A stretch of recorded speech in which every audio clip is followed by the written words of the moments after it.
Assalamualaikum warahmatullahi wabarakatuh. Semangat pagi anak-anaknya Bu Tenri. Kali ini Bu Tenri hadir menemani kalian di Serami Bu Tenri, salah satu media belajar berbahasa Indonesia. Yups, kalau Bu Tenri sudah bersemangat kali ini berarti saatnya kalian juga bersemangat. Apalagi kalau kita belajar tentang pembahasan soal persiapan pas ganjil 2022 untuk siswa kelas 10. Hai siswa kelas 10, apa kabar? Semangat ya. Kita mulai saja. Wah, sebentar. Bu Tenri sudah menghitung angka 1, 2, 3. Kita mulai saja. Ada apa sih Bu Tenri untuk materi kita kali ini yang penilaian akhir semester? Ini dia. Ada 4 ya. Ada teks laporan hasil observasi, teks anekdot, kemudian eksposisi, dan yang terakhir adalah hikayat. Lanjut saja. Ini dia Bu Tenri. Yang pertama, kata kerja material. Kata kerja material kuncinya adalah kata kerja yang di dalamnya bisa terlihat oleh fisik ya, terlihat oleh adegan oleh mata ya. Jadi semua kata kerja yang di dalamnya bisa terlihat oleh aktivitas fisik, bisa diwakili oleh aktivitas fisik. Jawabannya adalah memakan ya. Kalau yang lain jangan sampai terkecoh, karena yang lain ternyata bukan kata kerja. Tapi yang jelas kalian harus bisa tahu kata kerja material itu kata kerja yang bisa terlihat. Berikutnya, deskripsi manfaat. Deskripsi manfaat kita bisa lihat di struktur teks laporan hasil observasi ya. Yang pertama ada pernyataan umum, deskripsi rincian, dan deskripsi manfaat. Jelas di dalamnya ada manfaat-manfaat dari apa yang sudah dirinci di atasnya. Hasil observasi memang bentuknya adalah laporan, tapi di dalamnya juga bukan hanya sekedar rincian data, harus bisa bermanfaat. Ini dia jawabannya. Lanjut. Wah, belajar sama Bu Tenri itu cepat, tepat sasaran. Nah, pemahamannya juga padat. Kalimat penjelasan anak-anak hebat. Paragraf pasti di dalamnya ada kalimat utama dengan rangkaian kalimat penjelas. Jadi, kalau misalnya kalimat penjelas tersebut tidak sesuai dengan kalimat utama, itu yang dimaksud dengan kalimat penjelas yang tidak padu. Sama seperti soalnya Bu Tenri. Jawabannya adalah yang C. Kenapa seperti itu? Karena kita ketahui kalimat utamanya ada di awal. Dan semua kalimat penjelasnya harus menjelaskan kalimat utama tersebut. Lanjut. Ketemu dengan kalimat definisi anak-anak hebat. Ya, di teks laporan hasil observasi kita mengenal istilah kalimat definisi dan kalimat deskripsi ya. Kalau kalimat deskripsi berarti di dalamnya ada karakteristik, ada rinciannya. Kalau definisi berarti pengertiannya, lebih ke istilahnya. Kalau seperti ini, jawabannya yang mana sih anak-anak hebat? Ya, ada di nomor 2 ya. Mamalia adalah hewan menyusui. Berikutnya, ada nilai budaya dalam teks hikayat. Wah, ada nilai-nilai di dalam teks hikayat. Salah satunya adalah nilai budaya. Nilai budaya adalah sesuatu yang di dalamnya ada kesepakatan, ada pembiasaan. Meskipun tidak disepakati secara tertulis, tapi bisa juga nilai budaya ini adalah kesepakatan yang telah disepakati oleh masyarakat sekitar secara lisan ya. Kalau seperti ini, jawabannya adalah karena pembiasaan seorang pemimpin melakukan diskusi bersama jajaran atau bawahannya. Wah, ternyata budaya ini sudah sering kalian terapkan ya. Berikutnya, ada topik bahasan teks laporan hasil observasi anak-anak hebat. Bagi yang sudah pernah langsung terjun ke lapangan mencari data. Nah, kalau Bu Tenri punya data seperti ini, kira-kira pokok bahasan dalam teks laporan hasil observasi adalah Ingat ya, kalau punya soal seperti ini jangan hanya penggalan di atasnya saja, harus menyeluruh. Kira-kira tentang apa? Ini dia karakteristik udang faname. Semoga nggak salah sih Bu Tanti nyebutnya. Oke, berikutnya.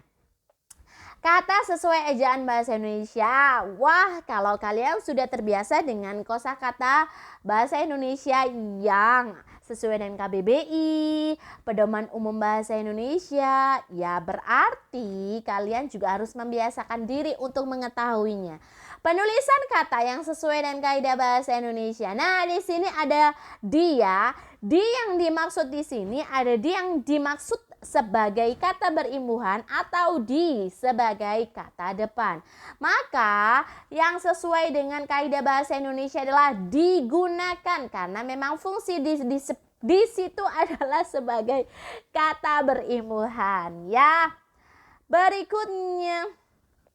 Cepet ya? Iya dong, karena meskipun seperti itu ya saya harus bisa memastikan kepada kalian Serambi Bu Tanti hadir dengan pemahaman yang cukup singkat tapi menghasilkan pemahaman yang sangat padat.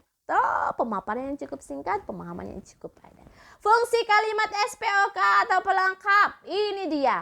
Menguraikan subjek, predikat, objek, keterangan maupun adanya pelengkap, maka kita mengenal istilah fungsi kalimat. Kalau pertanyaannya adalah kalimat berpola SPK ditunjukkan oleh nomor, berarti kalian harus tahu di mana saja sih letaknya, pemaparannya, analisis kalimatnya. Burung kutilang suka bertengger di puncak pohon. Burung kutilang adalah subjek, suka bertengger adalah predikat dan keterangannya adalah di puncak pohon. Sip, kamu benar. Keterangannya keterangan tempat ya. Berikutnya makna kata anak-anak hebat. Makna kata berarti kita harus terbiasa dengan istilah-istilah ya, karena memang istilah itu adalah satu kata yang ada pada bidang tertentu. Bu, apakah saya harus melihat KBBI? Jangan, karena kalian sekarang lagi ujian ya. Semakin Anda sering menggunakan kosakata ya, seringnya kalian bertemu dengan rekan, kemudian menghadapi sesuatu, pastinya akan timbul kosakata baru. Nah, kalau pertanyaannya makna kata unggas pada paragraf tersebut adalah yang B ya, hewan ternak kelompok burung. Berikutnya kalimat utama. Kalau tadi kita bertemu dengan kalimat utama dan kalimat penjelas yang tidak padu, maka di sini ketemunya adalah letak kalimat utamanya di mana. Kalimat utama itu jelas adalah sesuatu kalimat yang bisa berdiri sendiri. Jadi tanpa ada kalimat penjelas yang lain itu bisa berterima. Kalimat utama juga bisa berarti kalimat yang di dalamnya ada ide pokok, kalimat yang menjadi acuan sebuah pengembangan paragraf. Dan kalimat nomor 1 adalah kalimat utamanya. Jelas ya? Berikutnya, rangkaian kalimat membentuk paragraf yang padu. Ketemu soal dengan rincian kalimat yang banyak, kemudian kita harus membentuknya menjadi sebuah paragraf yang padu. Banyak cara. Ada, kalau misalnya soalnya adalah pilihan ganda, kalian harus bisa langsung masuk ke pilihan jawabannya. Kita coba satu persatu. Itu sih salah satu tipsnya yang pertama. Tips yang kedua, kalian harus menemukan kalimat utamanya terlebih dahulu. Baru kalian rangkai dengan kalimat penjelas yang lain. Kalau seperti ini berarti kalian harus menemukan kalimat utamanya. Tapi setelah itu kata kunci pada kalimat tersebut. Karena kalimat penjelas selanjutnya harus ada atau ada sisipan dari kalimat utamanya. Nah, kalau saran saya sih pilihan yang pertama. Jadi kalian mencoba seluruh pilihan jawabannya. Jawabannya adalah yang A. Berikutnya, soal tentang kalimat fakta. Kalimat fakta ada di teks eksposisi ya, anak-anak hebat. Jadi sebuah kalimat eksposisi, sebuah paragraf di eksposisi, di dalamnya adalah kalimat fakta dan kalimat opini ya. Kalimat fakta berarti kalimat yang benar adanya, kalimat yang sudah ada, kalimat yang bisa dipertanggungjawabkan. Tapi kalau opini berarti masih belum bisa dipertanggungjawabkan, begitu. Kalimat fakta di sini memang benar terjadi. Karena untuk kalimat yang lain itu sifatnya hanya argumentasi. Ada kata cukup, ada kata sangat megah, kemudian ada cukup juga. Baiklah, berikutnya. Kalimat tanya seperti ini berarti kita harus membaca secara keseluruhan dan memastikan semua jawaban pada pilihan jawaban tersebut itu ada. Kalau tidak ada berarti bukan jawabannya. Pertanyaannya, ternyata yang ada jawabannya adalah yang E. Apakah perbedaan TKJ dan RPL terletak pada keahlian yang dibentuk? Jawabannya iya. Ya, berikutnya. Kalau istilah pinjam bahasa asing yes no question sih ya. Kelas kata anak-anak hebat. Nah, Bu Tenri ketemu dengan nomina. Padahal kelas kata kita sangat banyak. Adjektifat, verbia, nomina, pronomina, ya, ada konjungsi gitu, ada preposisi. Tuh, kalau sekarang Bu Tenri tanya adalah nomina. Nomina adalah kata benda ya, anak-anak hebat. Nah, kata benda di sini yang mana? Ya yang E. Kalau yang A itu verba, yang B itu sifat, menyenangkan itu sifat meskipun itu konjungsi. Wah, kalian sampai detik ini sudah mengikuti pembelajarannya Bu Tenri dengan baik ya. Berikutnya ada penafsiran teks anekdot. Kita ketahui teks anekdot di dalamnya ada bentuk sindiran tapi disampaikan secara humor. Berarti kalau ketemu dengan kata kunci penafsiran sederhana adalah sesuatu yang bisa kita ceritakan secara sederhana pula. Penafsiran itu sesuatu yang bisa kita sampaikan secara sederhana pula. Maunya teks anekdot itu apa sih? Ya, itu yang namanya penafsiran. Jawabannya yang E ya, itu agak ke atas sedikit. Banyak orang kurang membiasakan diri untuk antre meskipun sudah ada imbauan yang terpapan jelas di tempat umum. Sebenarnya itulah maunya si penulis. Maka untuk menyindirnya secara halus tapi disertai dengan humor, maka terwujudlah teks anekdot. Itu dia penafsiran sederhana. Berikutnya anak-anak hebat, watak tokoh dalam teks hikayat. Watak tokoh itu termasuk dalam unsur intrinsik karya prosa. Kebetulan kita belajarnya adalah prosa fiksi, maka kita harus mengetahui wataknya, sifatnya, perilakunya. Nah, kira-kira yang mana sih?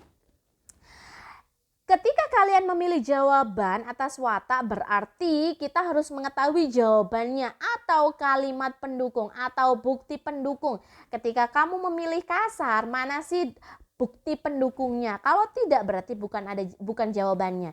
Karena setiap pilihan jawaban untuk unsur intrinsik karya prosa, kalian akan menemukan bukti pendukungnya pada teks ya. Baik itu tersirat maupun tersurat. Hebat. Berikutnya adalah istilah. Wah, kalau istilah ini berarti berdasarkan pengalaman ya. Karena memang kita harus mengetahui dan terbiasa sih sebenarnya. Terbiasa menggunakan kosakata dalam bahasa Indonesia. Kalau istilah seperti ini berarti ya langsung aja yang berkaitan dengan paling langka di dunia dengan jumlah bla bla bla itu adalah populasi, karena yang lain memang tidak sesuai. Berikutnya majas metafora. Dalam bahasa Indonesia kita mengetahui gaya bahasa. Salah satunya adalah majas metafora. Majas metafora itu adalah di dalamnya ada ungkapan ya, majas perbandingan yang tidak langsung ke tujuannya. Berarti di sini memang menggunakan ungkapan. Ada lemah lembut, anak-anak hebat tidak langsung menjurus kepada orang yang super baik gitu ya. Nah, ini dia yang dimaksud dengan majas metafora karena memang menggunakan sesuatu yang dibandingkan begitu ya, menggunakan makna ungkapan. Anak-anak hebat, lanjut. Orientasi dalam teks anekdot. Kita ketahui ya, dalam teks anekdot kita ada strukturnya, ada orientasi ya, kemudian ada pemaparan masalah dan yang terakhir adalah koda. Nah, menurut kalian anak-anak hebat, mana sih yang hanya pengenalan kondisi awal? Orientasi itu hanya pemaparan awal yang isinya hanya pemaparan latar sama tokoh saja. Belum sampai ke dalam-dalamnya. Masalahnya apa? Klimaksnya apa? Penyelesaiannya apa? Belum ya. Berikutnya Wah, bicara apa sih Bu Tendy setelah orientasi? Pihak yang disindir dalam teks anekdot. Kalau ketemu dengan teks anekdot berarti memang tujuannya adalah menyindir seseorang. Hanya saja kita tidak langsung ngata-ngatain gitu ya. Nggak langsung nyindir secara langsung, tapi melalui teks anekdot. Kira-kira kalau kalian sudah membaca teks ini, siapa sih yang disindir? Koruptor lah Bu Tenry. Baiklah, lanjut. Ada maja sindiran. Ketemu dengan gaya bahasa lagi ya, tapi karena memang kita belajarnya tentang teks anekdot, maka ada sindirannya. Maja sindiran kita ada 3, ada ironi, sinisme, sama sarkasme. Ada ironi itu yang sangat halus ya. Sinisme itu setengah kasar dan sarkasme adalah yang sangat kasar. Maja sindiran yang sangat halus kita temukan di ironi karena memang di situ indah sekali padahal maunya tuh nyindir, banyak sekali warna merah atau angka yang tidak mencapai KKM. Berikutnya latar ya, sama seperti pemaparan Bu Tenry tadi tentang watak ya. Di sini ada latar, berarti kalau kita temukan ada bukti pendukung pada tesnya, berarti yang dimaksud dengan jawaban kamu benar. Jawabannya adalah istana karena di situ memang ada buktinya. Ya, ada halaman istana, kemudian di tangga istana. Berikutnya bahasa Melayu klasik. Salah satu karakteristik bahasa Melayu klasik, karakteristik teks hikayat adalah menggunakan Melayu klasik dan kata berbahasa Melayu klasik ini adalah hatta yang artinya adalah lalu. Berikutnya kita ketemu sama apa sih Bu Tenry? Kalimat retoris. Kalimat retoris adalah kalimat yang tidak ada jawabannya. Nah, di sini kita semua pasti menyukai kebersihan kan? Nah, sebenarnya nggak perlu jawab, pasti jawabannya iya. Maka itu yang dimaksud dengan kalimat retoris. Kalimat retoris itu biasanya muncul pada teks anekdot. Berikutnya kita ketemu struktur teks eksposisi ya anak-anak hebat. Struktur teks eksposisi itu kita ketahui ada tesis, yaitu pernyataan pendapat, ada argumentasi, kemudian ada penegasan ulang pendapat. Fungsi dari tesis berarti hanya sekedar gambaran awal saja. Tapi kalau sudah argumentasi berarti kita harus bisa menyampaikan opini kita. Tapi ingat, opini yang kita sampaikan juga harus berdasarkan fakta yang sudah ada dalam tesis atau pernyataan umum pendapat di atasnya. Baiklah, soal demi soal sudah Bu Tenry sampaikan kepada kalian dan terima kasih anak-anak hebat. Semoga pemaparan yang begitu singkat ini bisa mendapatkan pemahaman yang sangat padat. Terima kasih, Bu Tenry pamit. Wassalamualaikum warahmatullahi wabarakatuh.